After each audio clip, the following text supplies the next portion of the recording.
Hello friend, good morning, good afternoon, good evening to everyone. Let's start was were exercise. हमारा पहला वाक्य है, वह साधारण व्यक्ति था। He was an ordinary man. दोस्तों, इसमें ए एन एन जो शब्द आया है वो एक को दर्शा रहा है। हमने आपको पहले भी बताया कि जो आर्टिकल ए और एन होते हैं वो एक को दर्शाते हैं। जैसे हम इस वाक्य को ऐसे भी कह सकते हैं, वह एक साधारण व्यक्ति था।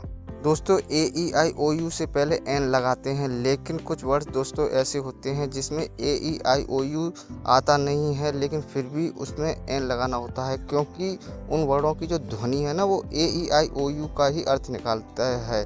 जैसे कि ऑनेस्ट वर्ड है, इसमें ओ की ध्वनि निकल रही है। एक एग्जांपल और देखते हैं। गांव के व्यक्ति ईमानदार थे। The people of the village, गांव के व्यक्ति वर ऑनेस्ट, ईमानदार थे। आपने इस वाक्य में नोटिस किया होगा कि ऑनेस्ट से पहले ए एन नहीं आया।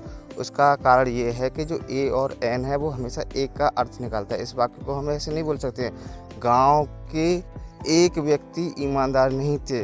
तो ये वाक्य इस तरह से तो कुछ अजीब सा लगेगा, तो ये इस चीज़ को ध्यान रखना। और ए और एन हमेशा एक का अर्थ निकालता है। इस वाक्य में जो कहा गया ना, गांव के व्यक्ति, इसमें किसी एक व्यक्ति के लिए नहीं कहा गया, बहुत सारे व्यक्तियों के लिए कहा गया है। तो इसलिए इसमें एक का कोई भी अर्थ या सेंस नहीं बनता है।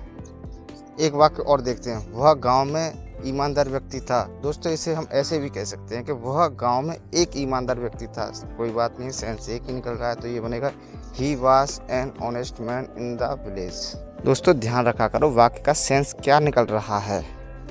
तुम्हारा भाई मेरा दोस्त नहीं था। योर ब्रदर, तुम्हारा भाई, वाज नॉट, नहीं था, माई फ्रेंड। तो ये इस तरह से बना, your brother was not my friend. एक वाक्य और देखते हैं। क्या तुम्हारा भाई उस दिन कार्यालय में उपस्थित नहीं था। Was your brother not present in the office that day. That day जो आया है दोस्तों वो उस दिन की स्पेलिंग है। इसके बाद एक वाक्य और देखते हैं। किसका भाई स्कूल में बुद्धिमान नहीं था। हुज ब्रदर, किसका भाई, वाज नॉट, नहीं था, इंटेलिजेंट, होशियार, इन स्कूल।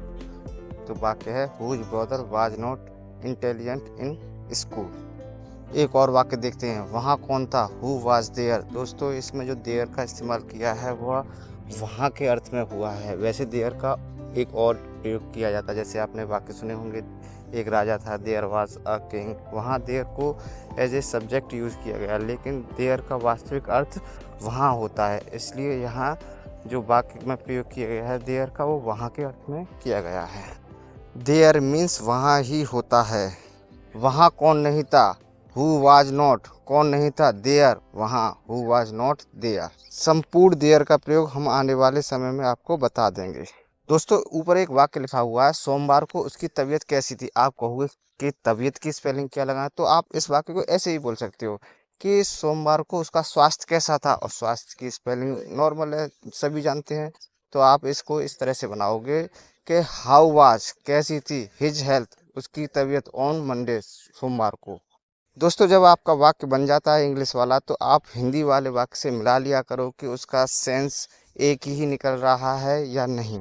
दोस्तों, इसमें एक वर्ड आया है ऑन मंडे। जो ऑन आया है दोस्तों, ये एक प्रपोजिशन है। इसकी जो यूज़ है वो हम आपको बाद में बता देंगे। फिलहाल जो वाज वर्ड का यूज चल रहा है तो आपको हम उसी के बारे में ही बताएंगे, इसका यूज बाद में बता देंगे।